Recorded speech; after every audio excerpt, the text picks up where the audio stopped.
इंद्र थे, अग्नि देवता थे, वायु देवता थे। अब वो अपने अपने बल पौरुष का बखान करने लगे। हमने दैत्यों पर विजय पाई, हमने पाई। वो गर्वोन्मत्तता आ गई। इतने में इंद्र ने देखा सामने एक बड़ा लंबा चौड़ा यक्ष दिख रहा है। पृथ्वी से लेकर न मालूम कितना ऊंचा आकाश में। तो इंद्र ने सोचा ये कौन है, पता लगाएं।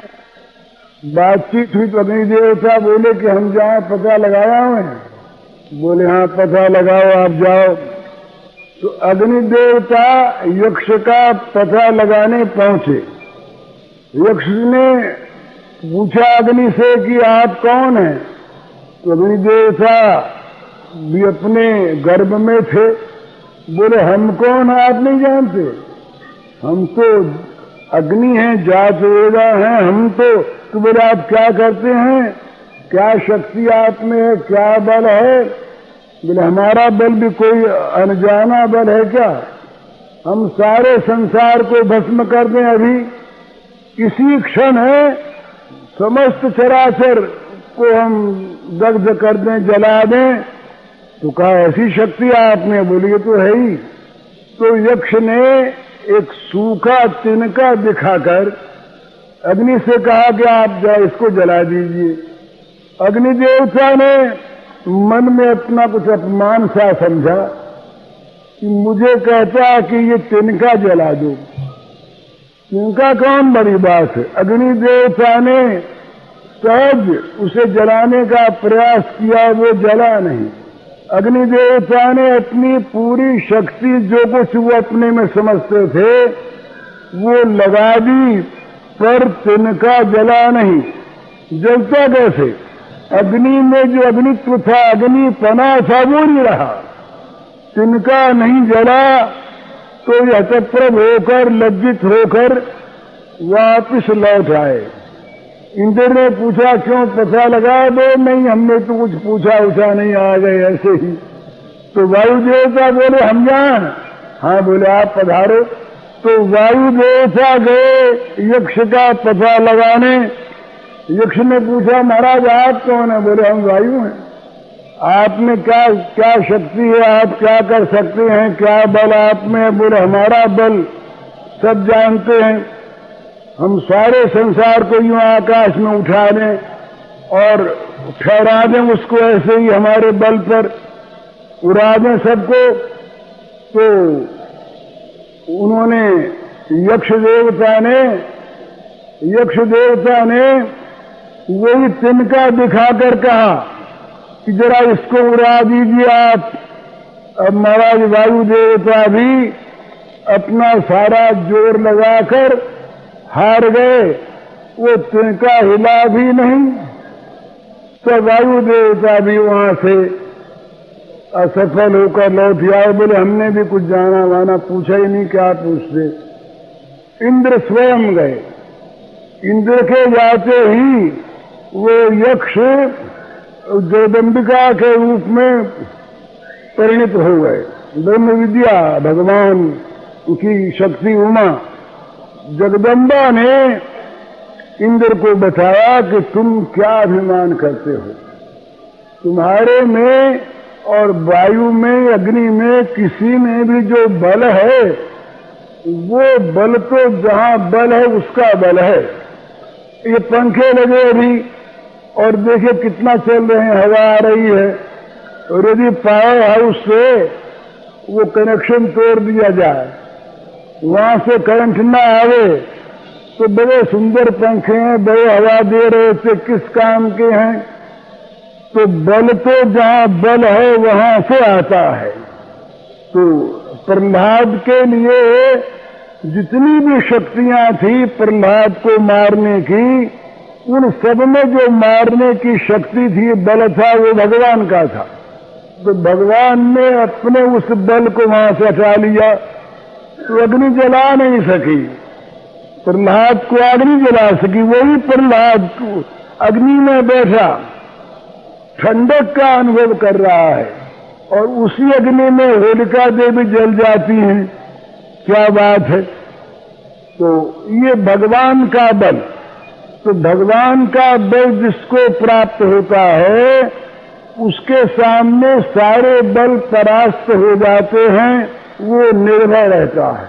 हमें जो बात बात में भय है ये नास्तिकता को लेकर के है, भगवान को न माने। हम अपने को आस्तिक कहें, कहना भी अच्छा है, पर जो आस्तिक है भगवान को सर्वत्र देखने वाला वो आस्तिक है, वो नित्य निर्भय रहेगा, नित्य वो सदाचार संपन्न रहेगा। भगवान सामने है ना, भगवान की उसे पूजा करनी है और भगवान से कर्म संकोच भी है। भगवान के सेवा के प्रसन्नता के उपयुक्त काम वो करेगा, बुरा काम करने में संकुचित होगा। तो भगवान सब जगह हैं, भगवान सर्वत्र हैं, हमारे हृदय में भी नित्य निरंतर विराजमान है। बाहर भी वही है, भीतर भी वही है। बहिरंतस्य भूतानाम अचरम चरमेव च सूक्ष्मत्वात् विज्ञेयं दूरस्थम चान्तिके च तत्। भगवान को दूर मानो बड़े दूर, नजदीक मानो बड़े नजदीक, अपने साथ मानो नित्य साथ। उनके साथ जितने संबंध हमारे हैं ना, ये सब के सब उनके साथ लागू होते हैं। क्यों, जितने भी संबंध वाले हमारे हैं उन सब में तो वही हैं, दूसरा कौन है। तो उन्हें भाई माने, पिता माने, पुत्र माने, स्वामी माने, नौकर माने, शत्रु माने, कुछ भी माने, प्रत्येक संबंध भगवान से जुड़ सकता है। तो हम सभी संतप्त हैं। भला जगत में भगवान का आश्रय जिनको है, उनके अतिरिक्त जितने भी प्राणी हैं, चाहे वो ऊंची से ऊंची लौकिक स्थिति पर स्थित हों, पर वे सब के सब प्राणी स्वाभाविक ही दुखी हैं, संतप्त हैं। भगवान ने इस जगत के 3 नाम दिए हैं, असुखम, दुखालयम और दुख योनि।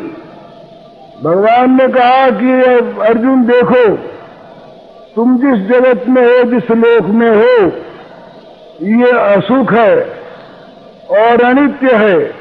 सुख चाहते हो तो मां भजस्व, मुझको भजो जहां सुख ही सुख है। वो अच्छा सुख नहीं सही, बोले नहीं सही नहीं, ये दुखालय है। दुखालय न शाश्वतम, अशाश्वत होने के साथ साथ जैसे विद्यालय, अनाथालय, वस्त्रालय होते हैं ना, ऐसे ये जगत दुखालय है। और केवल दुखालय नहीं है, ये संस्पर्शजा भोगा दुख योनयेव थे। ये जितने भी संस्पर्शज भोग हैं, ये भोगात्मक जो जगत है, ये दुख की उत्पत्ति का क्षेत्र है। दुखों के दुख रूपी फल पैदा करने वाला ये खेत है, योनि है, इसमें से दुख निकलते हैं।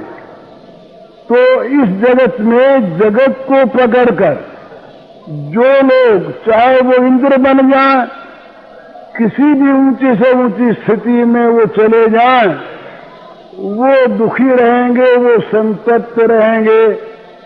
तो सब मनुष्य वो चाहे अपना दुख किसी के सामने रो सके न रो सकें, ये दूसरी बात है।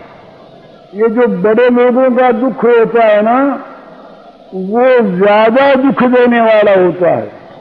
छोटे लोग तो रो लेते हैं, बड़े लोगों के रोने में उनकी पोजीशन बाधक होती है। मैंने सुनाया था पहले कई बार, एक बार मैं बहुत दिनों पहले की बात है, हिंदू विश्वविद्यालय में गया था मालवीय जी के दर्शनार्थ। मैं गया, बातचीत हो रही थी, इतने में एक सज्जन वहां आ गए।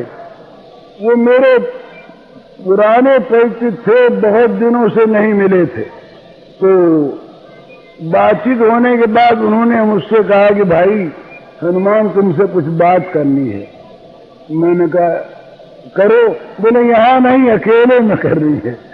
अच्छा अकेले में करो। तो वहां सब लोग उठे।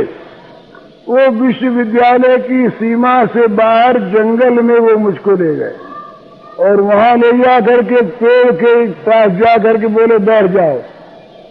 मैं बैठ गया, वो बैठ गए। बैठते ही वो रोने लगे, फुफकार मारकर रोने लगे। देखा कोई देखता तो नहीं है, कोई नहीं था, रोने लगे। मैंने कहा भाई बताओ तुझे क्या बात है? तो हाथ से इशारा किया कि अभी बोलो मत। बहुत देर तक वो रोते रहे।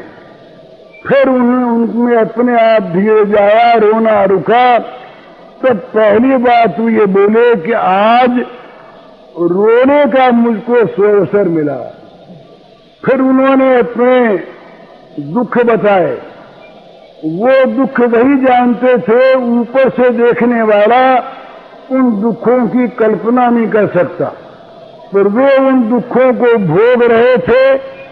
वो सत्य दुख थे, लेकिन स्थिति ये कि अपने दुखों को वो प्रकट नहीं कर सकते। घर में भी, अपनी पत्नी के सामने भी, अपने पुत्र के सामने भी। बहुत बड़ा उनका व्यापार, बहुत बड़ा कारोबार, मोटरें, मकान, सब कुछ। लोग समझते हैं बाहर वाले कि ये बहुत सुखी हैं।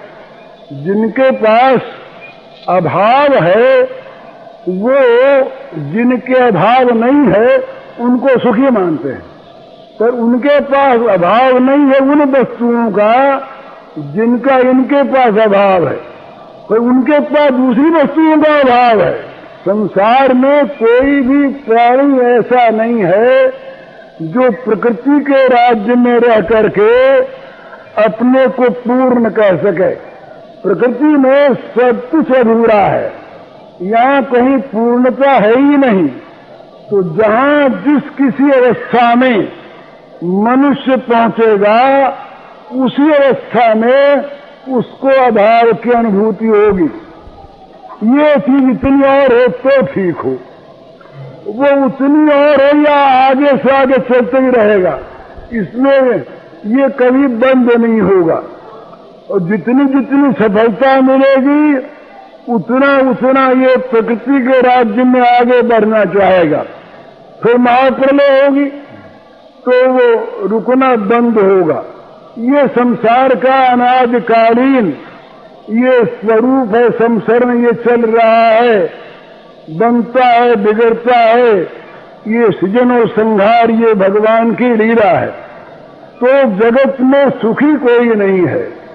सुखी वो है जो भगवान का हो गया। तुलसीदास जी ने कहा, जागे जोगी जंगम जति समाज ध्यान धरें, डरे उर भारी लोभ मोह को काम के।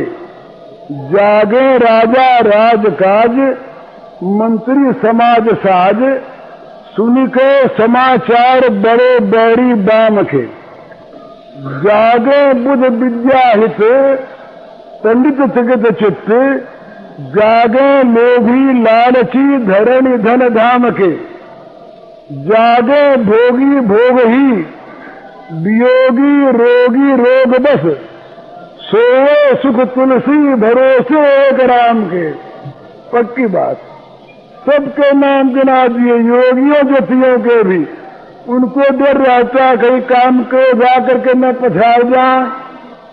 राजाओं को डर रहता, रातों उनकी मंत्रणा चलती है कहीं बैरी न आ जाए, क्या करें। सुन के समाचार बड़े बैरी बाम के। विद्वान लोग, बुद्धिमान लोग विद्या के लिए दुखी रहते, अभाव देखते हैं। पंडित लोग कहीं शास्त्रार्थ पहले होता था हार न जाए, इसमें दुखी रहते हैं। भोगी भोग में, रोगी रोग में, वियोगी वियोग में, सभी दुखी रहते हैं। पर वो कहते हैं सोए सुख तुलसी भरोसे एक राम के। जो राम का हो गया जिसका भार राम ने संभाल लिया वो नित्य निर्भय है, नित्य निश्चिंत है, नित्य सुखी है। यही शरणागति का रहस्य है। शरणागत होने पर निश्चिंतता और निर्भयता अवश्यम भावी होती है। हम भगवान के शरणागत भी हों और हमारे अंदर भय चिंता भी बनी हो तो भगवान का तो माशुचे कहना ऐसे ही गया। वो कहते हैं कि तुम्हारी सारी चिंता मुझको, तुम निश्चिंत हो जाओ, तुम तो केवल मेरा चिंतन करो। तो जगत में सुखी कोई नहीं है भला, और सुख के लिए हम सभी लोग नित्य सचेष्ट हैं।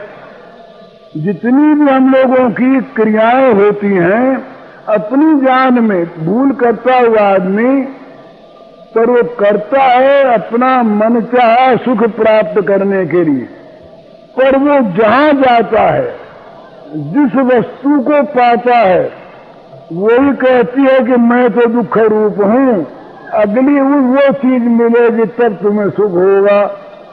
बहुत बड़े बड़े लोग एकांत में जब अपना दुख रोते हैं, एक सज्जन ने हमसे कहा कुछ दिनों पहले कि भाई जी हमारे समान दुखी तो 3 लोक में कोई नहीं है, और जगत के देखने में वो बड़े सुखी।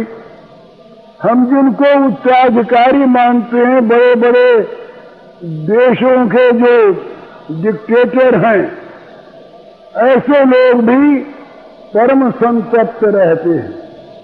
तो ये संताप मिटाना हम चाहते हैं, हम सुखी होना चाहते हैं, पर हम चाहते हैं उन वस्तुओं से, उन पदार्थों से, उन परिस्थितियों से जो स्वयं दुखमयी हैं, अभावमयी हैं।